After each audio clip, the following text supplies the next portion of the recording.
وَلَقَدْ فَضَّلْنَا بَعْضَ النَّبِيِّينَ عَلَى بَعْضٍ، اور ضرور بے شک ہم نے بعض نبیوں کو بعض پر فضیلت دی۔ اس میں ان لوگوں کا رد ہوتا ہے کہ جو یہ کہتے ہیں کہ ایک نبی کو دوسرے نبی پر فضیلت نہیں، تو گویا کہ وہ ڈائریکٹ قرآن کی اس آیت کا انکار کرتے ہیں۔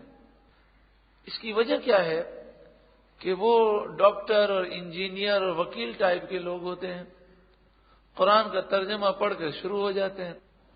اب وہ قرآن میں پڑھتے ہیں لا نفرق بین احد من رسولی، ہم کسی نبی کے درمیان کسی رسول کے درمیان کوئی فرق نہیں کرتے، وہ اس کا مطلب نہیں سمجھ سکتے۔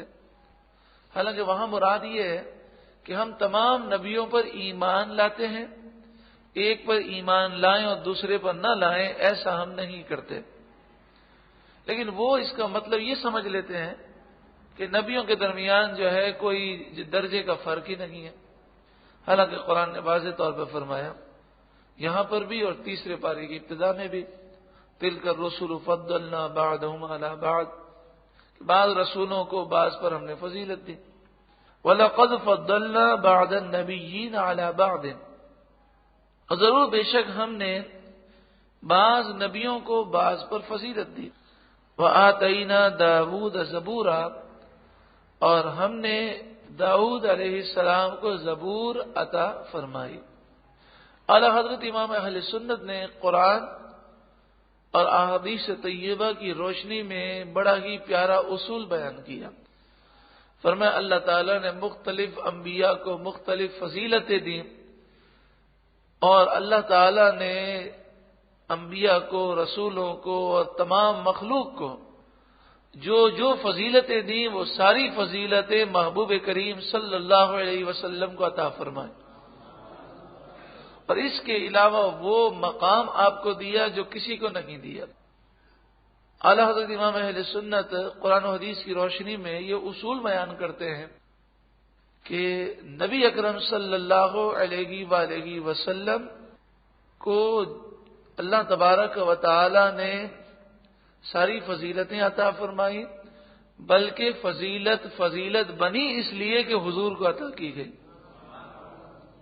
قل ادعوا، آپ فرمائیے ادعو، تم بلاؤ، الذین زعمتم من دونہ، ان جھوٹے خداؤں کو جنہیں تم خدا سمجھتے ہو اللہ کے مقابلے میں، فلا یملکون کشف الضر عنکم، یہ جھوٹے خدا تم سے کوئی تکلیف دور کرنے کی طاقت نہیں رکھتے، ولا تحویلا، کسی تکلیف کو وہ ہٹا نہیں سکتے۔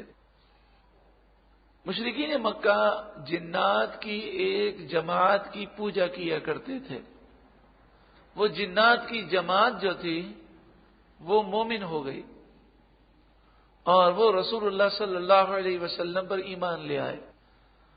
تو انہیں بتایا گیا کہ جن جنات کی تم پوجا کرتے ہو وہ تو مومن ہو چکے ہیں، اور وہ اللہ کا قرب حاصل کرنے کے لیے وسیلہ ڈھونڈ رہے ہیں کہ اللہ کے نیک بندوں کا وسیلہ مل جائے جو انہیں اللہ سے ملا دیں۔ تو تم انہیں ابھی تک خدا سمجھے ہوئے ہو، حالانکہ وہ تمہارے شرک سے اور تمہاری حرکتوں سے وہ بیزار ہیں۔ اولئک الذین یدعون، وہ لوگ جنہیں پکارتے ہیں، جنہیں وہ پوجتے ہیں، یبتغون الی ربہم الوسیلہ، وہ تو ایمان لا چکے ہیں اور اپنے رب کی طرف وہ وسیلہ تلاش کرتے ہیں۔ اللہ تعالیٰ نے نیک بندوں کا ذکر کیا اور فرمایا وہ رب کی طرف پہنچنے کے لیے وسیلہ تلاش کرتے ہیں۔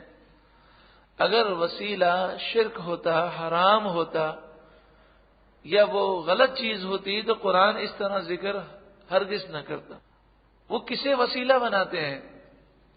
ایہم اقرب، وہ وسیلہ تلاش کرتے ہیں کہ کون ان میں زیادہ اللہ کے قریب ہے۔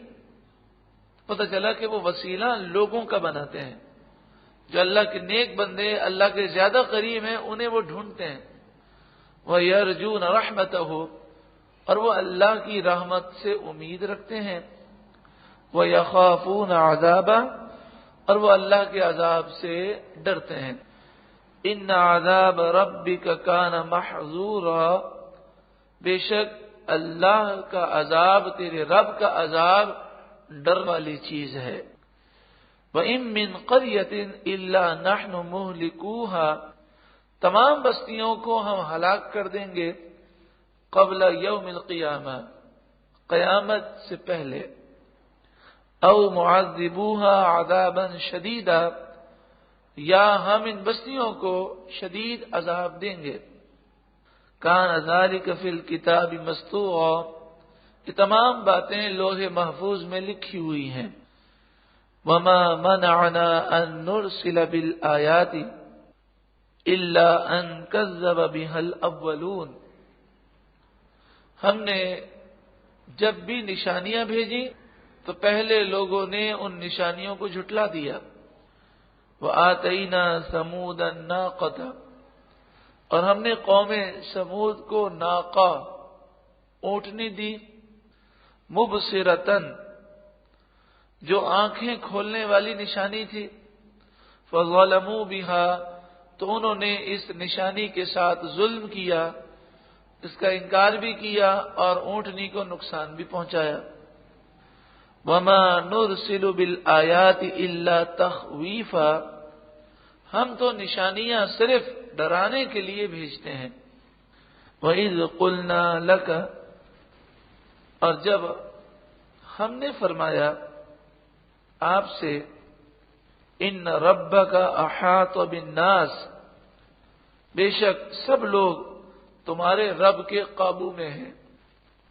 کوئی یہ نہ سمجھے کہ کافر ادھر گھومتے پھرتے رہتے ہیں، اتنا ظلم کر رہے ہیں، ان کی پکڑ نہیں ہوتی۔ اللہ کے قابو سے کوئی باہر نہیں ہے، اس کی مصلحت ہے، حکمت ہے کہ وہ ڈھیل عطا فرماتا ہے، توبہ کے لیے انہیں مہلت دیتا ہے۔ وما جعلنا الرؤيا التي أريناك إلا فتنة للناس، اور ہم نے جو آپ کو دکھایا وہ لوگوں کی امتحان کے لیے دکھایا، یعنی شب معراج جو کچھ آپ نے دیکھا یہ لوگوں کے امتحان کے لیے دیکھا کہ کون آپ کی باتوں پر یقین کرتا ہے اور کون اس کا مذاق اڑاتا ہے۔